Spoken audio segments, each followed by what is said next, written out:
Então, a gente vai trabalhar nessas últimas aulas, até o final do ano, com geometria de posição.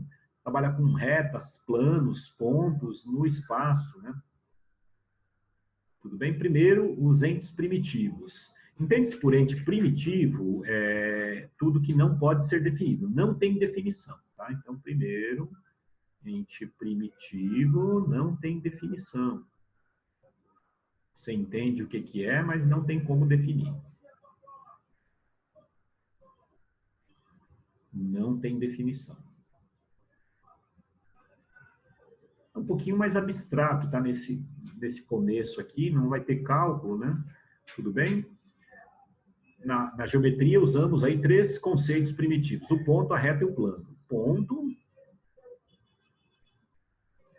Ponto não tem dimensão.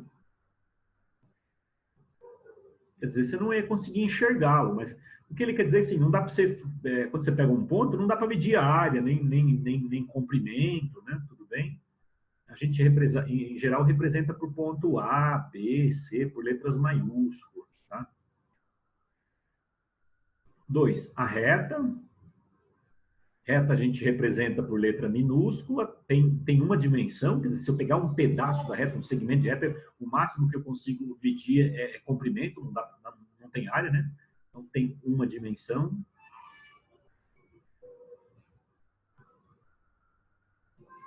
A gente representa por reta R, reta S, reta T, assim por diante. E tem também o plano. Plano tem 2 dimensões, né? Se pensar numa figura plana, você consegue medir a área dela, tem o comprimento e a largura, não tem profundidade, tá? Não é figura tridimensional, a figura tem 2 dimensões.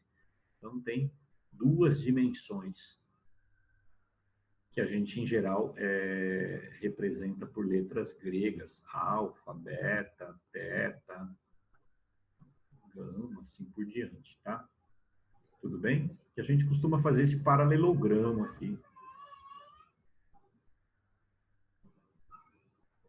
Tudo bem? Mas o plano é infinito, né? A reta também é infinita. Bom, depois. Aqui ele só fala, para representar os pontos, usamos geralmente letras maiúsculas, retas, letras minúsculas e planos por letras do alfabeto grego. Alfa, beta, teta, né? Tudo bem? Então, a primeira coisa é isso. Depois, vou passar, tá bom? Postulado e teorema. Cuidado, são diferentes, né? Então, o que ele fala aqui? Postulados são proposições, são afirmações aceitas sem demonstração, então ela não possui demonstração.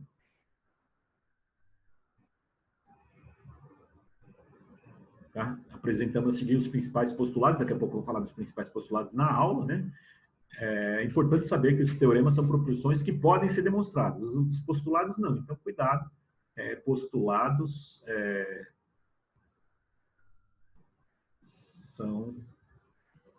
não possuem demonstração.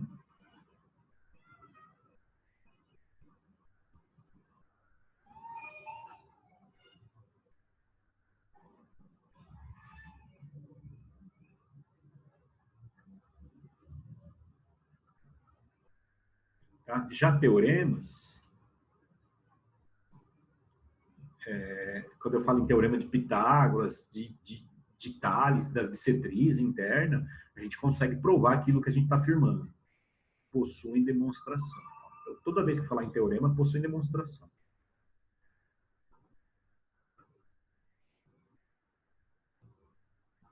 Tem até uma música do Ira, que se chama até, o nome da música é Teorema, que ele fala lá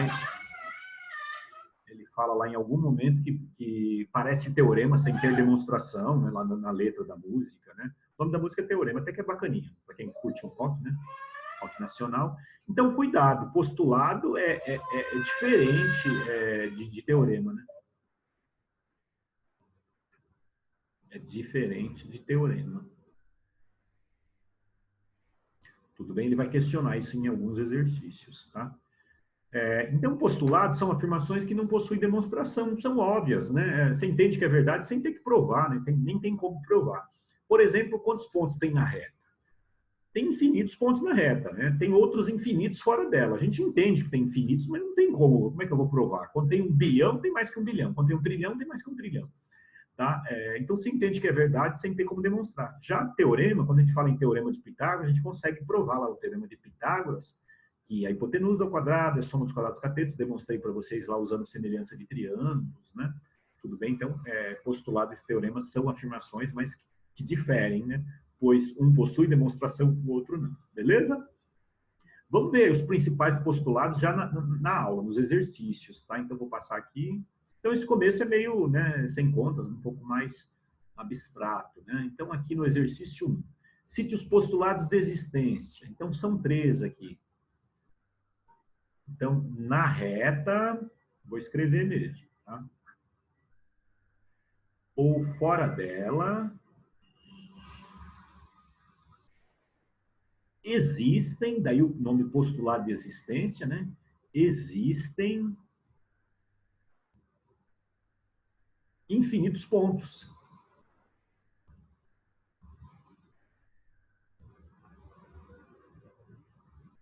Infinitos pontos. Tá? Então, se eu pensar numa reta lá qualquer, nem precisa fazer essa representação, imagina uma reta R lá. Tem pontos que estão nela, né? Tem um ponto A que está nela, um ponto B, um ponto C, né? Já tem infinitos pontos fora dela, tá? Tem um ponto P, um ponto Q qualquer, né? Tá? Não tem como a gente contar, mas sabe que tem infinitos na reta. Daqui a pouco a gente vai ver que 2 pontos determinam a reta, mas para determinar uma reta eu preciso de 2 pontos só, tá? Depois, tudo bem? Depois, a mesma coisa vale para o plano. Se a gente pensar o plano que contém essa tela do computador ou a tela do celular, tem infinitos pontos no plano, tem outros infinitos fora. No plano ou fora dele, existem, daí o nome postulado de existência, infinitos pontos.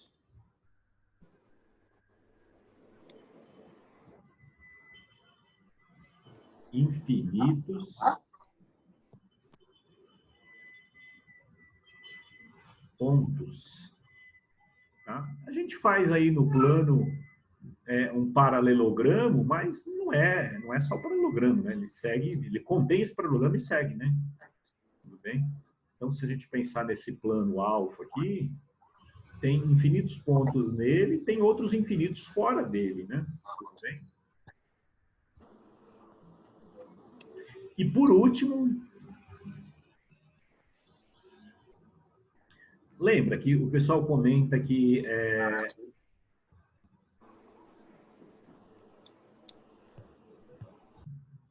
então lembra, o pessoal lá no fundamental comentava, quando eu pego um segmento AB, existem infinitos pontos nele, né? Vem dessa ideia aqui. Vamos ver qual que é o terceiro postulado. Entre 2 pontos distintos,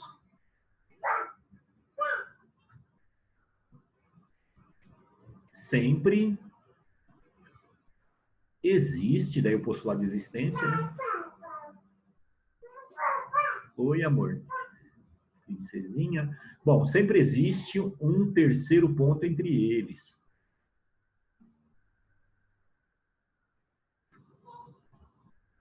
Daqui vem a ideia de que o quê? Que se eu tenho lá um ponto A, um ponto B, nem precisa ligar o segmento, né? Mas imagine aqui. São distintos. Eu consigo colocar um terceiro ponto entre eles, um ponto C. Aí depois, A e C são distintos. Eu consigo colocar um terceiro ponto entre eles. Falar, professor, mas vai chegando uma hora que vai ficando muito próximo, ponto não tem dimensão, eles não vão se tocar, né, se eles forem distintos. Imagine que essa distância seja 1 sobre 1 milhão. Aí você vai lá e coloca um que esteja uma distância 1 sobre 1 trilhão, né, cada vez mais próximo, mas assim, sempre que tem 2 pontos distintos, você consegue colocar um terceiro entre eles, daí vem a ideia de que no segmento AB tem infinitos pontos, tá? Você pode colocar no terceiro entre eles, depois entre esses dois, coloca mais no terceiro, vai colocando quantos pontos a gente queira, tá? Tudo bem? Então, essa seria a ideia, então anota aí. Se ter os postulados de determinação e de inclusão. Então, primeiro,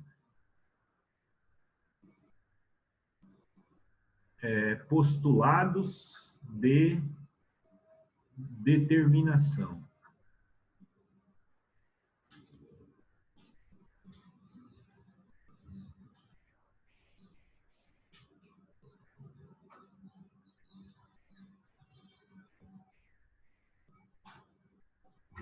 Bom, primeiro, determinação da reta.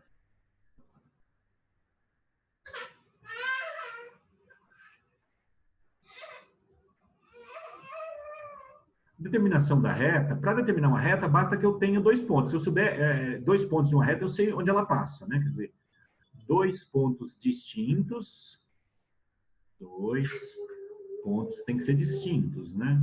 Diferente um do outro. Determinam, daí o nome postulado de determinação, né? Determinam uma reta. Essa reta vai ser única. Qualquer outra reta que passe por esses 2 pontos vai acabar coincidindo com essa reta, né? 2 pontos distintos determinam uma reta. Tá? Então, se eu tenho lá 2 pontos de uma reta, eu sei que é onde essa reta passa, né? Ou se eu tiver 2 pontos A e B, só tem uma reta que passa por esses 2 pontos. Qualquer reta que passe por esses 2 pontos vai acabar coincidindo com a reta R, são retas coincidentes, né? Depois, determinação do plano. Papá, e de gatinha, você está em pé aí sozinha? Do plano.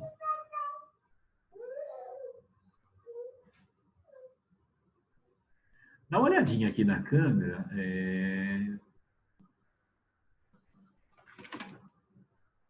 3 pontos não colineares determinam um plano. Observe aqui, ó, eu consigo segurar esse plano, essa apostila, essa agenda aqui do objetivo.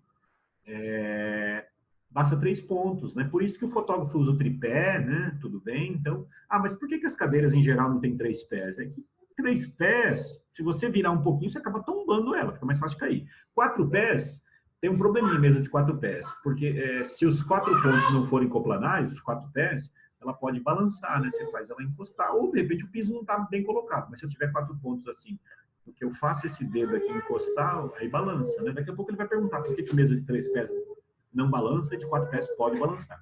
Mas 3 pontos determinam um plano, tá? 3 pontos não colineares. Então, vamos escrever isso. Determinação do plano. Então, 3 pontos não colineares, não basta ser distintos, tem que ser não alinhados, não colineares.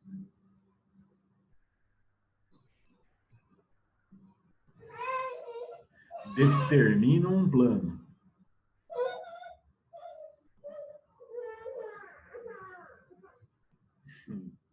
Puxando meu pé aí, meu amor. Depois o papai te pega. 3 pontos não colineares determinam um plano. Só um minutinho, tá bom? Minha esposa já levou ela para lá, que ela quer ficar comigo, mas não dá. Né? Nesse momento não tem como. Os inconvenientes de trabalhar em casa, né? Bom, então 3 pontos não colineares determinam um plano. Se eu pensar lá num ponto A, um ponto B, um ponto C, quer dizer, um triângulo, só tem um plano que passa por um triângulo, né? 3 pontos não colineares determinam um plano. Tem que ser não colineares. Se eles estiverem alinhados, aí vai ter vários planos que passam por aqui, né? Aí tem infinitos planos, que uma reta, tem infinitos planos que passam por uma reta, né? Tudo bem? Esses são os postulados de determinação. Agora, vamos ver aí o postulado de inclusão.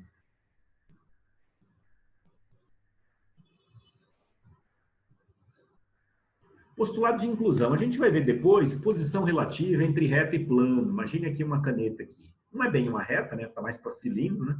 Mas imagine assim, a reta pode ser paralela ao plano, não vai ter ponto em comum no plano, pode ser incidente no plano, vai ter um ponto em comum, e pode ser contida no plano, aí ela vai ter todos os pontos em comum, mas basta 2, né? Porque se 2 pontos distintos determinam a reta, então se 2 pontos distintos de uma reta pertencem ao plano, é porque ela está toda no plano, está contida no plano, daí inclusão, né? Então é isso que a gente vai escrever. Se 2 pontos distintos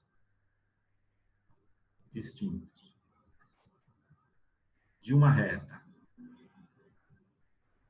vou chamar de R, né? De uma reta R, pertencerem, não pertencem, a um plano alfa, então a reta R está contida no plano. Está contida, daí inclusão, né? Tudo bem? Por isso, postulados de inclusão. Está contido. Está contido é incluso, né? Determinação aparecia a palavra determina, né? Tá? Então, se você tem dois pontos distintos de uma reta pertencente a um plano, é porque ela está no plano, né? Porque dois pontos distintos determinam uma reta, não vai ter jeito da reta ter partes dela fora do plano, né? Então, tenho aqui o ponto A está na reta R e está no plano alfa. Ponto B está na reta R e está no plano alfa. A e B são distintos, então a reta R está contida no plano, né? A reta R está contida no plano alfa. Beleza? Então, copia aí. Daqui a pouco a gente prossegue.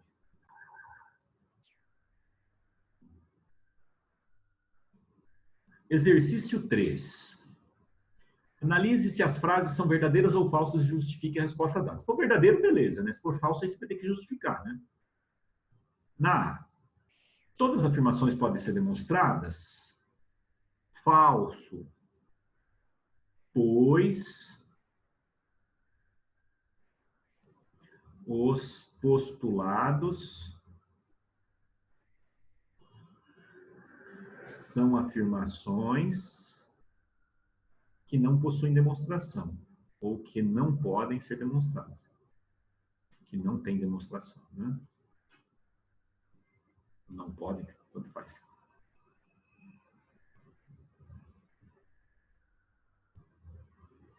Teorema tem demonstração, postulado não. Então, A ficou sendo falsa, né?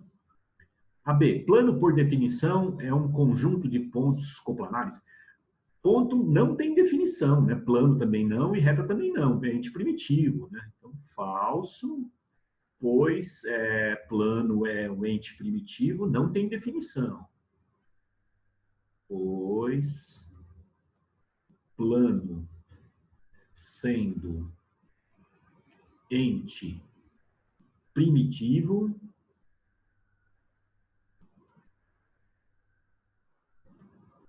não tem definição. Não tem como definir. Você entende que é um plano, mas não dá para definir. Tudo bem? C. Ponto não tem dimensão, verdade, né? Então, verdadeiro não tem nem o que justificar, né? D.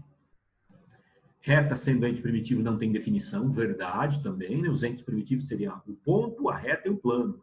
Os entes primitivos da geometria de posição, né? Então, verdade também. Teorema é sempre postulado, não, falso, né? Não é falso, pois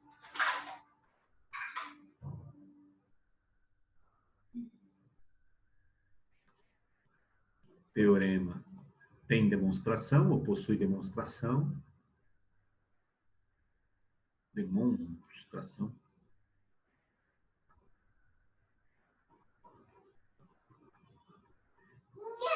E postulado não tem demonstração.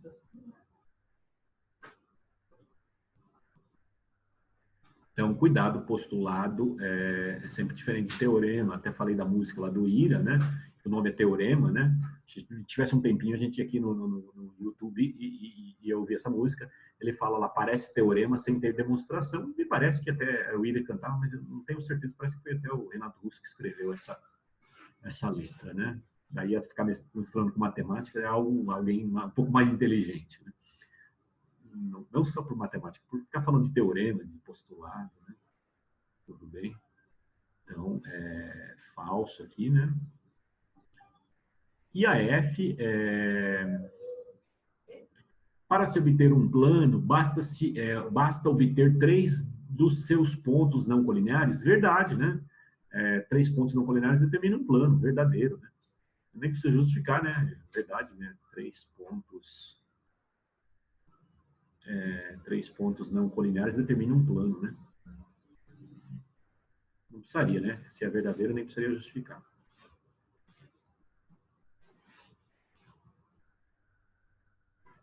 que é o postulado de determinação. Qualquer outro plano que passe por esses 3 pontos acaba sendo coplanar com isso. Coplanar é mesmo o plano, tá bom? Então acaba aí, anota aí. Daqui a pouco a gente prossegue. Esse exercício não marcou, ele colocou o modelo Enem, mas é um exercício da Unicamp, na verdade. E aí ele fala, é comum encontrarmos mesas com 4 pernas que, mesmo apoiadas em piso plano, então ele está supondo que o piso seja plano, elas balançam e nos obrigam a colocar um calço em uma das pernas, né? A gente quer deixar os 4 pés no mesmo plano, coplanares, né? Às vezes você tem 3 pés num plano, o quarto pé num outro plano, aí vai balançar mesmo, né? Então, nos obrigam a colocar um calço em uma das pernas se a quisermos firme. Explique usando argumentos de geometria por que isso não acontece com mesa de 3 pés, né? Ou 3 pernas. Bom, isso não acontece com mesa de 3 pernas, porque 3 pontos não colineares determinam um plano. E 4 pontos pode determinar mais de um plano, aí balança. Lembra? Coloco aqui assim, se esses 4 pés estiverem apoiados aqui, 3 apoiados, um não, imagine que esse 4 pé não seja coplanar. Aí no que ele vai encostar, o outro levanta, né? Tá? Perna curta, né? Bom, então, isso não acontece com mesa de 3 pernas, pois 3 pontos não colineares determinam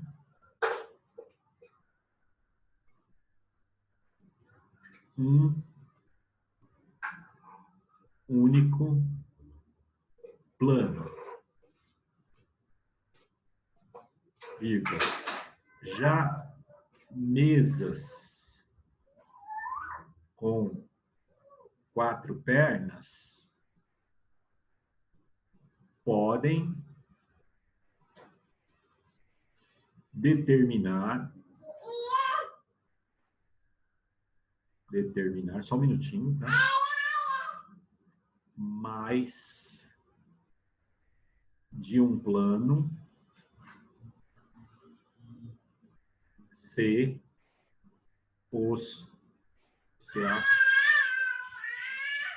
as 4 pés, né? Se os